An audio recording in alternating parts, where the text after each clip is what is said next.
ಕನ್ನಡ ನಾಮಫಲಕ ಅಳವಡಿಕೆ ವಿಚಾರಕ್ಕೆ ಸಂಬಂಧಪಟ್ಟ ಹಾಗೆ 60-40% ಕನ್ನಡ 60% 40% ಉಳಿದ ಭಾಷೆ ಇದು ಕಡ್ಡಾಯವಾಗಿ ಪಾಲನೆ ಮಾಡಬೇಕು. ಡಿಸೆಂಬರ್ ಈ ಒಂದು ಆದೇಶವನ್ನು ಇವತ್ತು ಸುಗ್ರೀವಾಜ್ಞೆ ಮೂಲಕವಾಗಿ ಕೊಡ್ತಾ ಇದ್ದಾರೆ. ಕಾರಣ ಅಧಿವೇಶನ ಇಲ್ಲ, ಹಾಗಾಗಿ ಸುಗ್ರೀವಾಜ್ಞೆ ಮೂಲಕವಾಗಿ ಸರ್ಕಾರ ಈ ಆದೇಶವನ್ನು ಹೊರಡಿಸಿದೆ.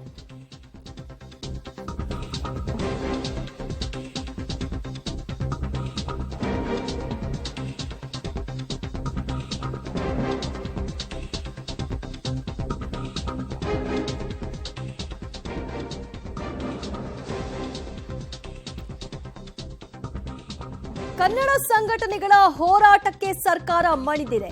ಈ ಮೂಲಕವಾಗಿ 60% ಕನ್ನಡ ಇರಲೇಬೇಕು ಅನ್ನುವಂತಹ ನಿಯಮ ಫೆಬ್ರವರಿ 28ರ ಡೆಡ್ಲೈನ್ ಅನ್ನ ಕೊಡೋ ಮೂಲಕವಾಗಿ ಎಲ್ಲರೂ ಪಾಲಿಸಬೇಕು. ಅದು ಮಾಲ್ಗಳಿರಬಹುದು ಅಥವಾ ಅಂಗಡಿಗಳಿರಬಹುದು.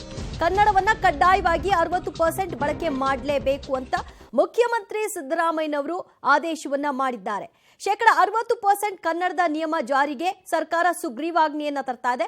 ಫೆಬ್ರವರಿ 28ರ ಒಳಗಾಗಿ 60% ಕನ್ನಡ ನಾಮಫಲಕ ಕಡ್ಡಾಯವಾಗಿ ಮಾಲ್ಗಳು ಅಂಗಡಿಗಳಲ್ಲಿ ಕಾಣಬೇಕು.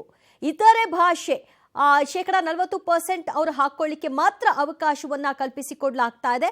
ಇದನ್ನ ಫೆಬ್ರವರಿ 28ರ ಒಳಗಾಗಿ ಎಲ್ಲ ಮಾಲ್ಗಳು ಅಂಗಡಿಯವರು ಕೂಡ ಬದಲಾವಣೆಯನ್ನ ಮಾಡಿಕೊಳ್ಬೇಕು ಅನ್ನುವಂತಹ ಸುಗ್ರೀವಾಜ್ಞೆಯನ್ನ ತರಲಾಗಿದೆ. ಆಕ್ಟ್ ನಲ್ಲಿ ಏನ್ ಮಾಡಿದ್ದಾರೆ 50-50 ಅಂತ ಮಾಡಿಬಿಟ್ಟಿದ್ದಾರೆ.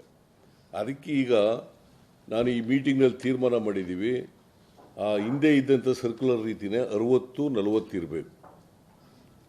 ಕನ್ನಡದಲ್ಲಿ 60%, ಬೇರೆ ಭಾಷೆಯಲ್ಲಿ 40% ಇರಬೇಕು ಅಂತೇಳಿ ಇದಕ್ಕೆ ತಿದ್ದುಪಡಿ ತಗೊಬರ್ರಿ, ಆರ್ಡಿನೆನ್ಸ್ ಹೊರಡಿಸಿ ಅಂತ ಇದು ಕನ್ನಡ ಮತ್ತು ಕಲ್ಚರ್ ಡಿಪಾರ್ಟ್ಮೆಂಟ್ನಿಂದ ಆಗಿರೋದು ಕಾನೂನು. ಈ ಕಾನೂನಿಗೆ ಸೆಕ್ಷನ್ 17 ಕ್ಲಾಸ್ 6 ಸಬ್ಸೆಕ್ಷನ್ 6 ಅದಕ್ಕೆ ತಿದ್ದುಪಡಿ ತಗೊಬಂದು 60-40 ಅಂತ ತಿದ್ದುಪಡಿ ತಗೊಬಂದು ಆರ್ಡಿನೆನ್ಸ್ ಹೊರಡಿಸಿ ಅಂತ ಹೇಳಿದ್ವಿ. Because assembly is not in session ಮಾಡಿ ಅಂತ ಹೇಳಿದ್ದೀನಿ.